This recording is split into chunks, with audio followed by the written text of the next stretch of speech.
ئەو کەسانەی کە شەریکیان بۆ خوا قەرار داوە لە قورئانە دەرگای تەوبەیان لێدا نەخراوە،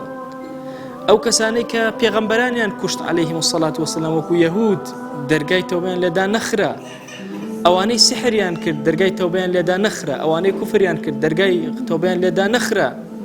لەسەر ئەم کەسە دەرگای تەوبەدا ناخرێ. پێغەمبەریان صلی الله عليه وآله وسلم فەرموویەتی التائب من الذنب كمن لا ذنب له، ئەو کەسەی تەوبە ئەکا لە گوناه وەکو وایە هیچ گوناهێکی نەکردەبێ، کەئەنەما هیچ گوناهێکی لەسەر نییە. دەی خوا جەل جەلالوه ضەمانەتی ئەو کەسەی کردووە کە شەریک بۆ خوا قەراردا خەڵک بکوژێ زینا بکە، فەرموویەتی یوبەدل الله سەیئاتیهم حەسەنات، نەک خوا عەفویان ئەکا سەیئەکانیان بۆ ئەکا بە چاکە، وەکو لە وتارەکانی پێشوە باسم کرد کەسی وا هەیە زینای کردووە، زینا سبحان الله لە نامەی ئەعمالە ئەنووسرێ ئەم کەسە عەفیف و پاکداوێنی کردووە، بەعکسی ئەوە کە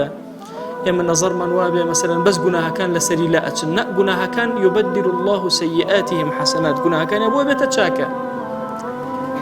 دەی ئەگەر ئەمانە خوای گەورە گوناهەکانیان بکاتە چاکە، ئەفەرمێ ئەمە حکمێکی عامە هەموو تەوبەکارێ ئەگرێتەوە، ئەم کەسەش ئەگرێتەوە کە مەفعول بهیە، خوای گەورە دەروی خێری لێ ئەکاتەوە عەفوی ئەکا ئەگەر بێت و تەوبەیەکی صادقانە بکە. خوا جەل جەلاوه خۆی لە قورئانە فەرموویەتی هۆ ئەو عەبدانەی کە ئیسرافتان کردووە، زیادە ڕەویتان کردووە لە حەقی خۆتانە و نفسی خۆتان بە هەدەرا بردووە، لا تقنطوا من رحمة الله، مەئیوس مەبن لە ڕەحمەتی خوا جەل جەلاوه، إن الله يغفر الذنوب جميعا إنه هو الغفور الرحيم. خوا جەل جەلاوه لەسەر جەم گوناهەکان ئەبورێ